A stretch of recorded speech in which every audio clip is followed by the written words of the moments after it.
টাইগারের হোমওয়ার্ক। আমি এখানে একটু নিয়ারেস্ট ক্যামেরাটা ধরলাম, এরপর রেজাউল করবে ওটাকে। ওকে, তো রেডি? হোমওয়ার্ক আমি টেস্ট করব টাইগারের, কিন্তু অ্যাকচুয়ালি এই বাচ্চাটি বাড়ির কাজ কিচ্ছু করে না। আজকে হাতের লেখা এক পাতা লিখে নিয়ে এসছো? হ্যাঁ কিনা জোরে বলো, ক্যামেরা অন আছে। না। তো বাড়ির পাতাও এক পাতা তুমি আমাকে লিখে এনে দেবে না। তারপরে এই পড়াটা আমি 1 ঘন্টা আগে এসছি, তো 1 ঘন্টা আসার পর আমাকে এই মার্কারটা খুঁজে বার করতে হলো। মার্কারের কালিটা আবার ওই টিপটা কোথায় হারিয়ে দিয়েছে সেটাকে কিনে আনলো ছেলেটি। আবার আমরা কিছু খেলাম এখানে। তো বিষয়টা হচ্ছে কি যে এইসব অ্যারেঞ্জমেন্ট করতেই আমার সময় কিন্তু পাস হয়ে যাচ্ছে। তারপরে ওকে আমাকে বাড়ির পড়াটা এখানে ক্লাসে এসে করাতে হচ্ছে। সাপোজ ও বাড়ি থেকে যদি পড়াটা করে আসতো, তাহলে আমার কিন্তু আমি এই কথা এই বিষয়গুলো আমি কয়েকটা জিজ্ঞেস করতে পারতাম এবং হিন্দি ক্লাসটাও নিতে পারতাম সাবজেক্টটা। তো বাড়ি থেকে কিচ্ছু করে আমাকে এনে দেয় না, এবং গার্জেন আমাকে মানে ফেস টু ফেস এসে আমার চেক করেন যে আমি কি করাচ্ছি বা আদৌ কোর্স করাচ্ছি কিনা। তো যাই হোক, আমি এতক্ষণ আসার পর এই পড়াগুলো আমি কিছুক্ষণ সময় নিয়ে এখন করালাম। বাকি বড় ছেলেটাকে চেক করব, ওকে সেন্টেন্স বিষয়ে কিছু জিজ্ঞেস করব। তার আগে আমি ওকে জিজ্ঞেস করেছি, কিন্তু আজকে লাস্ট ওয়ার্নিং অ্যান্ড ফাইনাল। এরপর যদি হোমওয়ার্ক করে না এনে দেয় আর ক্লাস যদি আমি বেশি বিষয় না করতে পারি, তাহলে কিন্তু এই স্টিক ওকে কথা বলবে, আমি বলতে পারবো না। তো যাই হোক, তুমি রেডি আছো? এবং কি লেখা আছে তুমি দেখতে পাচ্ছ। আজকের তারিখ কত? 1 তারিখ। আজকে 1 তারিখ। ওকে, লিখে দিচ্ছি আমি এখানে 1 তারিখ। তাহলে 01, তারপরে 12, 25, ঠিক আছে? এবার আমি কি লিখেছি, ওর বই থেকে কপি করেছি এগুলো। এখানে সি এর বিষয়টি আছে, এবং কি লিখেছি যে fill in the blanks with it his she. আমি এবার ডিটেলসে বলবো যে ফিল মানে পরিপূর্ণ করা, মানে ভরে দেওয়া। আর ইন মানে মধ্যে, ভেতরে। দেয়া মানে এটা অ্যাডজেক্টিভটা, এটা আর্টিকেল, ডেফিনিট আর্টিকেল, মানে এটা দি মানে টিটা খানাখানি। আর ব্ল্যাঙ্কস মানে এমটি প্লেসকে বলে, ফাঁকা জায়গাকে বলে।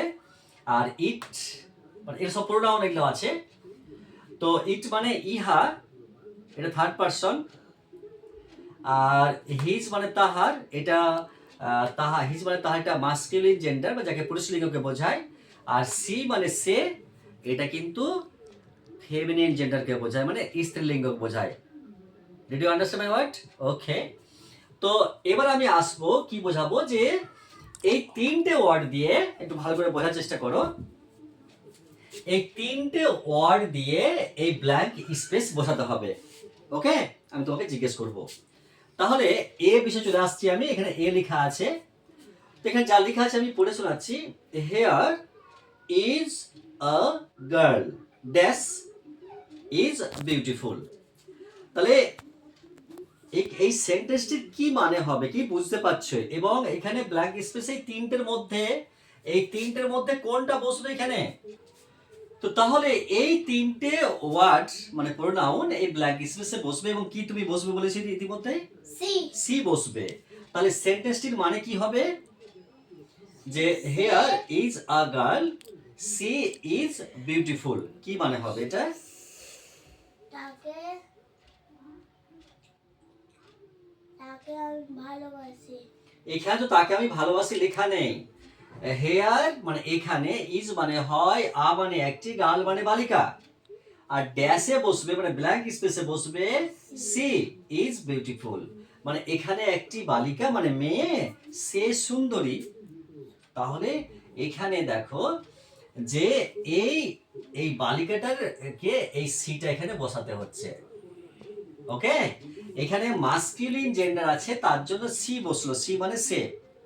ওকে, আর এরপর কিন্তু নেক্সট ক্লাসে যদি আমি হোমওয়ার্ক না পাই, তাহলে কিন্তু আমি বলে দিলাম যে স্ট্রিক ওই কথা বলবে, কিন্তু আমি বলতে পারবো না, সাবধান কিন্তু। আচ্ছা, বিয়েরটা আসছি। লেখা আছে Runa lives in Malda dash is my sister. তো রুনা লিভস ইন মালদা কথার কি মানে হবে? Runa Runa Runa lives in Malda. মালদা। তাহলে এই ব্ল্যাঙ্ক স্পেসে আমার বোন। তো এখানে কি বসবে? স্যার এখানে বসবে সি। ওকে, তাহলে কিন্তু রুনা লিভস ইন মালদা কথার মানে কি হবে?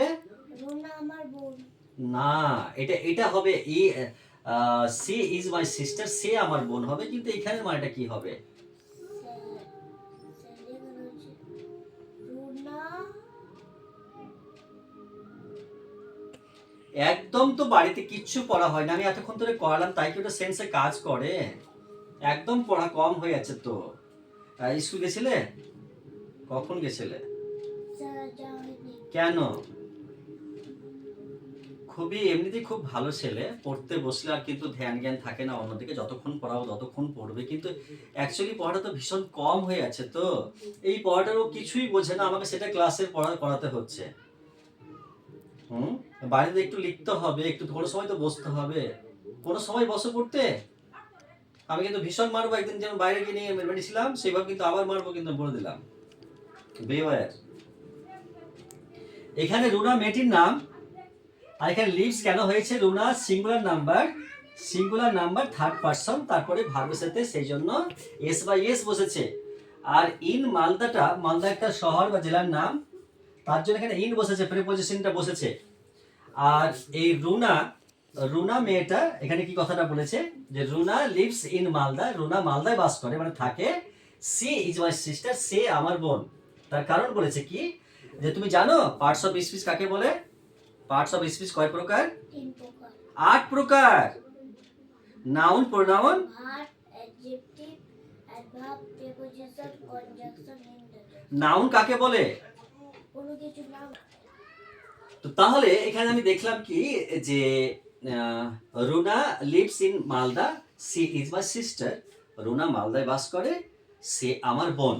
তো এখানে রুনার জন্য এখানে সি বসেছে, তার জন্য এটা বলে যে নাউনের পরিবর্তে যে ওয়ার্ড বসে তাকে প্রোনাউন বলে। ওকে, মনে থাকবে তো? আচ্ছা, এরপর দেখো সি এরটা, এই সি এর লাইনটা আমি সেন্টেন্সটা পড়ছি। That is a bird dash is flying. তো এটা কি মানে কোন ওয়ার্ড বসবে এবং মানেটা কি হবে, তোমার কি জানা আছে? স্যার ডে মানে কি? দ্যাট মানে ওটা, ওটা এটাও কিন্তু প্রোনাউন। ওটা একটি পাখি। ওটা একটি পাখি। সেখানে বসবে ইট। ওটা একটি পাখি। It is flying.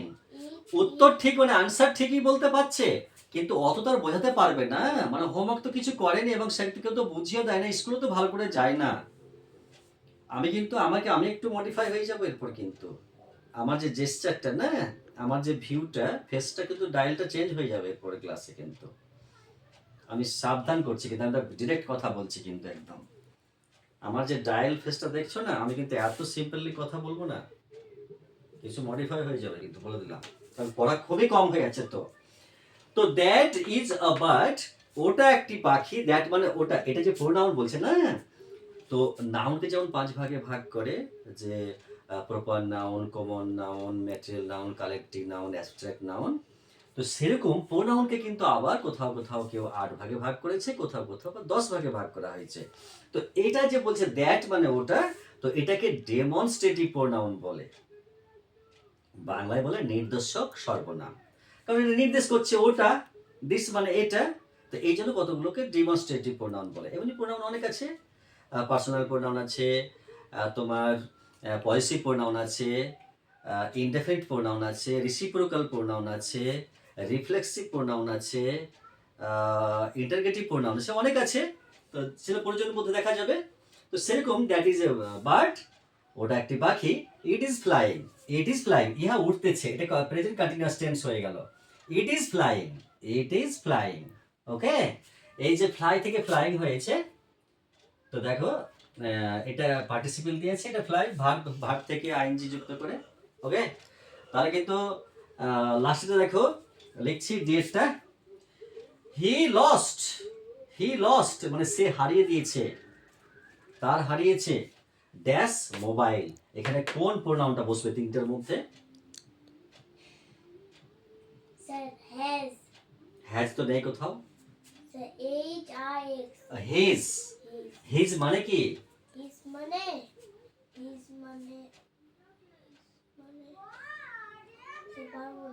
হিজ মানে তাহার, তাহার হ্যাঁ হিজ মানে তাহার। ওগুলো স্কুলে এটাকে পজেসিভ প্রোনাউন বলে। প্রোনাউনকে বললাম না যে 8 ভাগে ভাগ করে, একটা হলো ডেমনস্ট্রেটিভ, একটা হলো পার্সোনাল, একটা হলো পজেসিভ মানে অধিকার সূচক। তো সেরকম এটা তুমি বাচ্চা ছেলে, তুমি বুঝবে না এগুলো। তো যাই হোক, তোমার যে ক্যামেরাম্যান সে তো বুঝছে, ও তো ক্লাস 9-এ পড়ে, ওকে তো শিখতে হবে, তার জন্য আমি কথাগুলো বলছি। ওকে, তো হি লস্ট হিজ মোবাইল, এখানে আইএস বসবে, HIS, হিজ মোবাইল, সে তার মোবাইলটি হারিয়েছে।